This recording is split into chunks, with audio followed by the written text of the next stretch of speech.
You grew up in church. You're just a middle-class white boy, force-fed what you preach. You're brainwashed, kid. Who could you possibly reach, following that contradicting word that you teach? How could an all-knowing God watch his children burn? Where's the justice in this? Will you ever learn? Just open your eyes, kid. See the light that I see. The light that nothing matters and nobody's free to escape their inevitable fate buried 6 feet underneath. Because that's where it ends, kid. There's nothing beyond it. So just observe your surroundings and breathe in the accident, because in order to believe it, I need to see it. It needs to be possible for me to conceive it. And if your God does exist, then his humor is twisted. Taking the ones I love like I wouldn't miss them, and then questioning why I've resisted? No.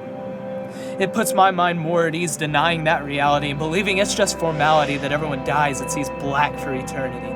We're all hopeless, and we're left out to die. All I'm looking forward to is that final goodbye. Now let me stop you right there, because I've heard this all before. This view on life's now the popular opinion. Millennials crying left and right about the trouble we're all in while disregarding God and claiming he doesn't listen. It doesn't help that Christianity means political gain in this country that's so critically stained in innocent blood. Whether black, blue, white, or brown, hate is being spewed. Just look around. Is it a question as to why this happens? God can't save us if we only kill ourselves. Yet we're too full of pride to ask for help. See, giving God a chance is taking a leap. Putting yourself out there for all to see, those scars you try to keep buried deep. Has God been silent, or have we been weak? So weak that we can't take that leap. And as for me, yeah, I grew up in church. My family loved me more than I deserved. I had a stable household where few deaths occurred. A little insecure, but it could be worse. Well, listen up and I'll tell you, friends.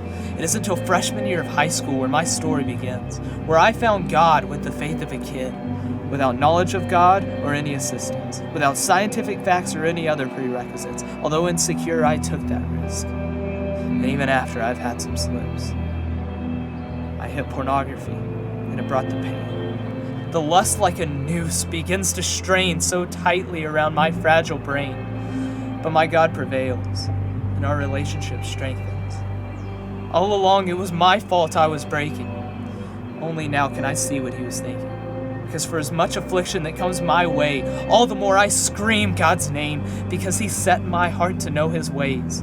For the self-righteous, this is all a game. But I ask you, how could I ever be the same? I needed a way out, and Jesus gave me that deal. I was pursuing numbness, and he made me feel, and you asked me how I know he's real. It isn't some trick that only I know. Because with the faith of a mustard seed, even broken, hateful America could grow into a beautiful nation for all others to behold. But change won't happen until our hearts are soft. We search for the monster, and to God point the finger. While failing to take a look in the mirror, our image is corrupted, and we need to get back. But as our own worst enemies, we're under constant attack. God save this selfish nation who's turned its back.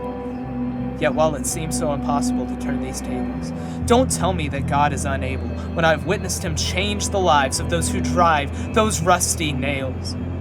Because while I was raised growing up in church, even that didn't save me from the back of a hearse, but Jesus came and lifted up my curse.